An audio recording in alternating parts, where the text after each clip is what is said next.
에너지 고갈이 눈앞에 다가온 시대. 세계 발전 시장의 패러다임을 바꿀 차세대 에너지는 무엇일까? 그 해답을 찾기 위해 365일 구슬땀을 흘리는 이들이 있다. 대한민국의 차세대 에너지 개발을 책임지는 한국에너지기술연구원. 그리고 그 중심에서 전문 과학자의 패기와 도전으로 연구원의 활기를 불어넣고 있는 조준현 연구원. 다재다능한 매력으로 똘똘 뭉친 한국에너지기술연구원의 에너지맨. 그를 만나러 가보자.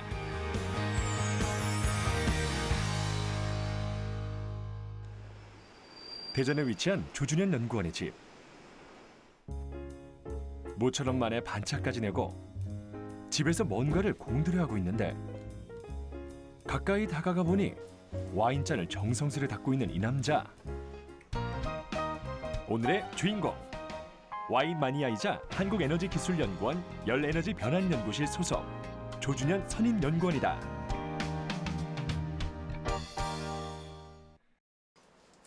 늘 밤늦게까지 연구를 하는 일상. 이렇게 여유가 생기면 와인을 정리하며 시간을 보내는 것이 낙이란다. 근데 와인 종류에도 어떤 규칙이 있나요? 이게 마실 순서가 있어서 금방 마실 것들은 좀 위쪽으로 빼기 쉽게 꺼내고요. 그다음에 좀 오래 숙성시켜야 되는 와인들은 좀 깊숙이 넣어야 돼서 가끔씩 이제 순서를 좀 정리하는. 그가 아끼는 100여 종의 와인. 잘 정리된 와인 저장고에서 조준현 연구원의 와인 사랑이 그대로 느껴진다. 그는 하루 2천여 명이 방문하는 와인 블로그의 운영자이기도 하다. 이렇게 자유시간엔 연구에서 벗어나 새로운 사람들을 만나며 즐거움을 찾고 있는데 그냥 처음에는 그 와인을 마시고 나면은 그때 와인의 맛이 어땠는지 뭐 향이 어땠는지를 기록하는 용도로 좀 쓰다가 그러다 보니 또 다른 분들도 이제 검색을 통해서 오시면서 뭐 추천했던 와인들 마셔봤더니 괜찮더라.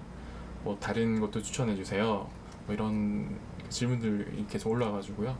와인을 마시는데 필요한 좀 약간의 지식들 같은 것도 저희가 또 찾아가지고 좀 더 쉽게 좀 시각화해서 좀 보여드리는 의도로 이렇게 블로그를 좀 하고 있습니다. 늘 새로운 것에 도전하는 것이 즐겁다는 조준현 연구원. 젊은 과학자의 이런 열정이 연구원에도 새 바람을 일으키고 있다. 그렇다면 그의 연구원 생활은 어떨까? 점심시간, 어디론가 바쁘게 걸음을 옮기는 그. 손에 든 정체불명의 물건은 또 뭘까? 박사님 지금 어디에 가시나요? 지금 저희 팀분들에게 마술 교육 시켜드리려고 지금 카드 들고 가고 있습니다. 웬 마술? 대체 너 정체가 뭐냐? 대학생 때 마술을 시작한 조준현 연구원. 우연한 계기로 배운 마술 덕분에 학창 시절부터 지금까지 주변 사람들에게 에너지를 주고 있다.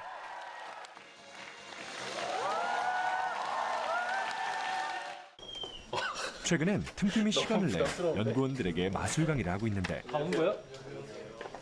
회의실을 꽉 채운 사람들. 초롱초롱한 눈빛에 호기심이 가득하다. 잡으면 뭐 이런 것들을 하는 거죠. 이런 거. 드디어 본격적인 마술이 시작되고 그냥 카드만 있으면 할 수 있는 아주 효과적인 마술을 하나 오늘 알려드리려고 합니다. 조준현 연구원의 말에 따라 카드를 무작위로 섞는 연구원들. 수리수리 마술이 과연 어떤 마술이 펼쳐질까? 모두가 기대하는 가운데 드디어 카드가 뒤집혔다. 무작위로 섞은 카드는 놀랍게도 모두 A였다. 그렇다면 이 다재다능한 남자는 어떤 연구를 하고 있을까?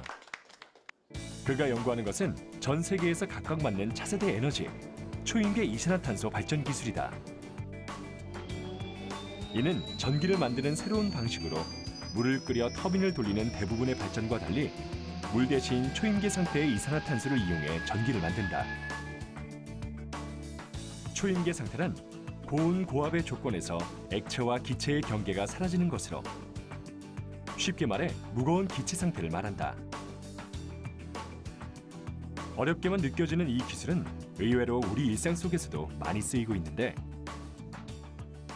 네, 일상생활에서 저희가 실제로 이산화탄소를 초임계 상태로 쓰는 곳이 있습니다. 네, 세탁소에서 쓰는데요. 옷에다가 초임계 이산화탄소를 이렇게 흘려요. 흘리면 이산화탄소가 섬유 속으로 침투를 해가지고 이산화탄소가 그 더러운 물질들을 잘 흡수하는 성질이 있어요. 그래서 그 때를 흡수를 해서 빠져나오는 거죠, 옷으로. 커피에서 에스프레소를 추출할 때 훨씬 더 진한 커피의 향을 가지고 오는 추출 용도로도 사용을 하고요. 실제 공장에서는 염색에도 사용을 하고, 실제로 우리 일상생활에 초임계 이산화탄소를 사용하는 경우가 꽤 많이 있습니다. 네. 그렇다면 초임계 이산화탄소 발전은 왜 차세대 에너지로 주목받고 있을까? 현재 대부분의 우리가 사용하는 전기의 90% 정도는 다 물을 끓여서 터빈이라는 회전체를 회전을 시켜서 발전기를 가동을 해서 전기를 얻는 방식입니다. 그래서 산업혁명 때부터 시작한 증기기관이죠. 결국 증기기관이 거의 한 100년 이상 현재 기술로 개발이 돼서 우리 생활에 실제로 쓰이고 있는데, 물을 사용을 하다 보니까 어느 정도 기술이 쭉 성숙이 돼서 현재 한계가 보이는 상황입니다. 더 이상 그 발전소의 효율을 높이기가 쉽지 않은 상황이고, 물을 끓이려면 다량의 화석 연료를 사용해야 한다. 이는 온실가스의 주범이기도 하다. 그렇다면 기존의 증기 발전 시스템의 한계를 극복할 수 있는 에너지는 무엇일까? 이 물음에서 시작된 것이 바로 초임계 이산화탄소 발전 기술이다. 이는 기존 발전 시스템의 훌륭한 대체제이기 때문이다. 초임계 이산화탄소를 쓰면 석탄, 가스 등의 에너지원 사용을 줄여 온실가스를 저감할 수 있고, 다량의 물이 필요해 바닷가 인근에 발전소를 건설해야 하는 부지 선정의 한계를 넘을 수 있다. 미래의 소형 고효율 발전 기술에 딱 맞는 안전 에너지인 것이다. 연간 9만 메가와트의 전기를 생산하는 우리나라에서 1%의 효율을 높이는 것은 900메가와트에 해당하는 전기가 공짜로 생기는 것을 의미한다. 시스템 개선만으로 2에서 5%가 상승된다면 원전 한 기를 건설하는 것 이상의 효과를 누리는 셈이다. 원자력 발전소 한 기입니다. 또는 석탄 화력 발전소 한 기. 그 말은 효율을 1% 올리면은 발전소 하나를 덜 지어둔다는 얘기입니다. 지금까지 물을 사용한 발전소 기술들이 적용이 되어 왔는데, 이 이산화탄소를 사용했을 경우에는 이론적으로 2%에서 5% 정도까지 효율이 높아지는 것으로 연구가 되고 있습니다. 에너지의 대부분을 수입해오는 우리나라로서는 꼭 필요한 차세대 기술. 10년 전 연구를 시작한 미국과 일본에 이어 2013년 세계에서 세 번째로 초임계 이산화탄소 발전 기술에 뛰어든 우리나라 연구진. 연구진은 당시를 맨 땅에 헤딩하는 기분이었다고 회상한다. 왜 그럴까? 이 기술이 지금 상용화되어 있지가 않고, 더구나 이제 많은 게 늘 여러 군데서 생산되는 그런 물건들이 아니기 때문에 자동차도 그렇지만 이런 터빈 기술도 아주 대단히 많은 수의 부속품들로 이루어져 있습니다. 근데 이제 그러한 부속품들이 국내에 그런 것을 제조하는 데들이 이제 있지 않고 다 외국에 있다 보니까 모든 이제 그 커뮤니케이션들이 느리고 다 뭐 피드백하고 또 리비전하고 이런데 시간이 많이 소요되고, 더 잘 되는 부분이 국내에서 되는 부분이 이제 극히 일부분이다 보니까 많은 부분이 이제 외국 기술에 의존할 수밖에 없었고, 현재까지는요. 에너지 기술은 국가에서 관리하는 공공성이 강한 기술이다 보니 보안이 철통 같았다.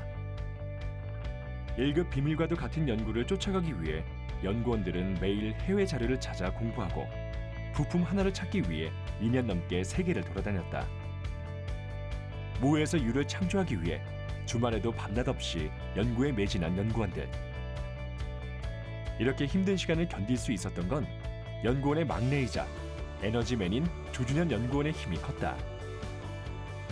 복싱, 와인 세미나, 핸드드립, 마술, 족구 등등 다양한 동아리 활동으로 연구에 지친 동료들을 격려하고 힘을 북돋아줬기 때문이다. 그렇다면 동료들은 조준현 연구원을 어떻게 생각할까? 연구원 전체 생활의 활력소가 되죠. 그날에서 저 같은 사람만 있으면은 연구원 재미없어가지고 그럴 건데. 뭐 하면은 이제 앞장서서 항상 하고 아마 저는 여기서 연구한 지 10년 이상 됐는데 저는 몰라도 아마 조 박사 모르는 연구원은 아마 없을 겁니다. 그래도 이제 제가 팀 막내 멤버로서 네, 팀 분위기를 좀 화기애애하게 만드는데 좀 도움이 되고 있구나. 사실 일을 하는 사람들이 중요해야 되잖아요. 팀 분위기도 좋아야 되고 또 연구 자체가 혼자 못합니다. 다 공동으로 같이 해야 되기 때문에 그런 면들에서 저희가 좀 도움이 되고 있다는 점에서 저도 뭐 뿌듯하고 또 앞으로도 계속 이렇게 팀 분위기를 잘 만들어가고 싶습니다.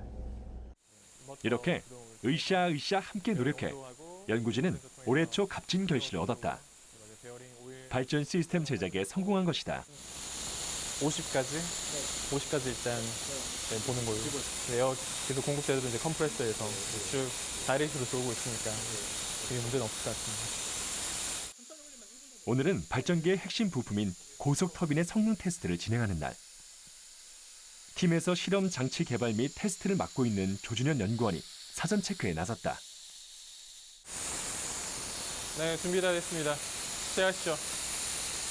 이번 시험의 관건은 터빈의 회전 속도다. 터빈이 빨리 회전할수록 생산할 수 있는 전기 양이 늘어나기 때문이다. 네, 이쪽 베어링 온도 20도. 가장 먼저 체크하는 것은 발전기의 비상 제어 프로그램. 알람 뜨죠. 네. 높은 압력을 가한 발전기는 시한폭탄처럼 위험하기 때문이다. 네, 센서 확인 완료했습니다. 3만 RPM부터 시작하겠습니다. 네, 3만 RPM 도달했습니다. 네, 3만 가겠습니다. 실험 시작과 동시에 터빈이 빛처럼 빠른 속도로 회전하기 시작했다. 점점 더 강도를 높여보는 연구원들. 네, 5만 가겠습니다. 오늘의 목표는 10만 RPM. 연구진은 속도를 높여가며 터빈을 한계치에 몰아붙인다. 한층 더 빨라진 속도를 터빈은 견뎌낼 수 있을까? 숨죽인 채 이 상황을 지켜보는 연구원들. 오늘의 목표치를 달성하기 위해 조금 더 속도를 내보자. 베어링 온도 이제 조금씩 올라가기 시작했습니다. 네, 22도 정도. 네. 9만 올릴까요? 네. 자, 다음 9만 가겠습니다. 9만 RPM. 이제 고지가 얼마 남지 않았다. 하지만 방심은 금물. 베어링이 마찰로 인해 뜨거워지기 시작했다. 온도가 더 올라가면 회전 속도가 떨어질 수 있는 상황. 지금까지의 실험이 물거품이 된다. 베어링 온도는 23도. 네. 뭐 발전기 쪽이나 터빈 쪽 둘 다 온도 똑같습니다. 네, 둘 다 오일 잘 들어가고 있는 것 같고요. 10만 올려보시죠. 네. 과감하게 승부수를 띄운 연구진. 10만 RPM. 우려했던 것과 달리 터빈은 잘 견뎌 주었다. 실험이 성공적으로 끝난 것이다.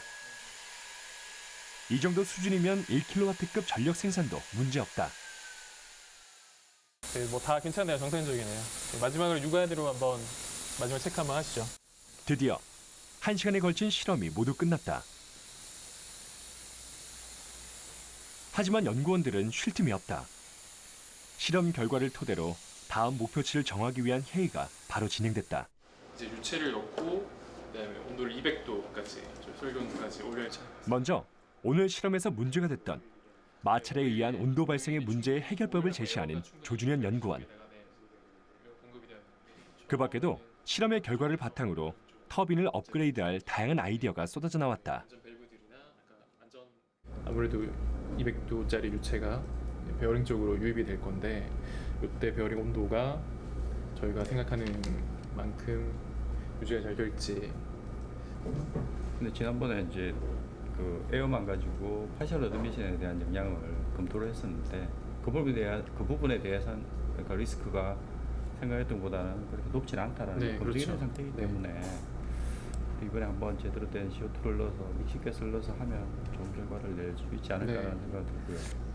실제로 일병탄 고려해서 마진을 가지고 설계했기 때문에 그 200도까지도 문제없이 이제 작동 전까지 운전할 수 있을 것 같습니다. 예. 그러니까 성능은 더 좋아질 수 있죠. 네. 그러니까 콜드 상태에서 돌렸을 때는 이게 공차가 크기 때문에 그렇죠. 그 부분에 대해서 효율이 떨어질 거지만 네. 예, 대신에 이제 핫 상태면 공차가 타이트하게 돼서 네. 효율이 더 좋아질 수는 있습니다. 네. 예. 처음 기계가 구동되었을 때 연구하며 가장 큰 보람을 느꼈다는 연구원들. 노는 것처럼 즐겁게 일하자라는 연구원들의 모토대로 에너지 생산에 필요한 자원의 소모를 줄이고 깨끗한 에너지 환경을 만들기 위한 그들의 하루가 오늘도 숨가쁘게 지나갔다.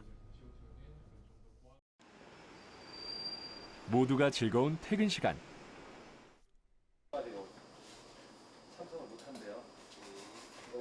안녕하세요. 오늘도 고생 많으십니다. 조준현 연구원이 서둘러 연구실 밖으로 나오는 데는 다 이유가 있다. 큰 실험을 끝낸 의미 있는 날이기 때문이다. 이제 퇴근하시면 바로 집에 가서 쉬시는 거예요? 아니요, 오늘 또 저희 팀끼리 또 에너지 좀 채우려고 지금 가는 중입니다. 어디 가시는 건데요? 저희 오늘 와인 세미나거든요. 저희 또 길을 오늘 또 실험 하나 했잖아요. 큰 실험 끝냈기 때문에 좀 다 같이 와인, 좋은 와인 마시면서 또 얘기도 하고 좀 에너지 좀 받으려고 제가 또 준비했습니다. 업무의 연장선상이라는 회식. 하지만 열에너지 변환 연구실의 회식은 좀 특별하다. 근처의 고깃집에 모인 연구원들. 고생한 선후배들을 위해 연구원의 에너지맨이 나섰다. 하루의 고단함을 잊게 해줄 향긋한 와인 세미나를 연 것이다. 보통 회식 자리와는 사뭇 다른 분위기. 어떻게 시작된 것일까? 처음에 그 와인 세미나는 사실 쉽진 않았어요. 무슨 와인이냐, 그냥 먹자 했는데, 그래서 제가 그냥 식사할 때나 아니면 회식 있을 때 이제 한 병씩 이렇게 들고 갔습니다. 이런 거 한번 드셔보시라고 하면서 조금씩 그 다양한 와인들을 접하도록 만들었죠, 제가. 그러다 보니 이 와인은 지난번 와인이랑 좀 약간 다른 것 같은데 라고 관심들이 조금씩 생기시더라고요. 그 상태에서 그러면 좀 크게 한번 제대로 세미나 같은 걸 해볼까요? 라고 하니까 좋다고 이렇게 다들 동의를 하셔서 같이 참여도 하시고 같이 배우고 같이 경험을 공유하고 있습니다. 그래서 오늘 준비한 그 와인은 이제 샴페인인데요. 이제 라벨을 같이 보겠습니다. 샴페인이라고 써져 있습니다. 이게 프랑스 상파뉴 지역에서 나온 스파클링만 샴페인이라고 쓸 수 있고요. 밑에 브릿이라고 되어 있는데 브릿 클래식인데 이제 브릿이라는 뜻은 드라이하다는 뜻이에요. 당분을 얼마나 채우냐에 따라서 결정이 됩니다. 와인 애호가답게 보따리 풀듯 술술 와인의 정보를 풀어내는 조준현 연구원. 알고 마시는 와인과 모르고 마시는 와인은 그 맛이 천지 차이라나 뭐라나. 이렇게 새로운 곳을 접하며 머리를 비우고 업무의 스트레스를 날리는 연구원들. 그래서 오늘 시음은 싼 순서부터 비싼 순서로 드디어 브리핑이 끝나고 고대하던 시음 시간이 돌아왔다. 와인이 나오자 시선 집중. 다들 오늘의 와인 맛이 궁금한 모양이다. 뚜껑이 열리자 향긋하게 퍼지는 와인 향. 그 향과 맛을 함께 즐기며 기분 전환을 하는 연구원들. 그들의 회식은 업무의 연장선상이라기보다 재충전의 시간이다. 인류의 역사상 큰 변화는 늘 에너지의 발명과 연관이 있었다. 그리고 우리의 미래를 열 차세대 에너지의 등장. 그 새로운 도약을 위해 사명감을 갖고 연구에 임하는 연구원들. 그렇다면 앞으로 조준현 연구원의 바람은 무엇일까? 지금 개발된 게인데 좀 더 완성을 시켜서 진짜 전기가 팍팍 나오는 그 상용화에 근접한 레벨까지 만드는 제 본분에 충실을 하면서 이게 상용화까지 되려면은 조금 더 큰 실험을 더 해야 됩니다. 그래서 그런 실험들을 또 계속 진행을 할 거고요. 또 모자라는 부분들은 기술적으로 보완을 해서 많은 분들이 관심을 가질 수 있도록 상용화에 근접한 기술 레벨까지 만드는 게 지금 목표입니다. 실험실에서 벗어나야 창의적일 수 있다. 젊은 마인드로 연구원에 새바람을 불어넣고 있는 조준현 연구원. 수요의 95%에 해당하는 에너지원을 수입하는 우리나라가 그 한계를 넘어 에너지 강국으로 우뚝 설 수 있는 방법은 단 하나. 무에서 유를 창조하는 아이디어. 세계 에너지 시장을 선도할 그날을 꿈꾸며 조준현 연구원은 오늘도 즐겁게 연구하고 있다.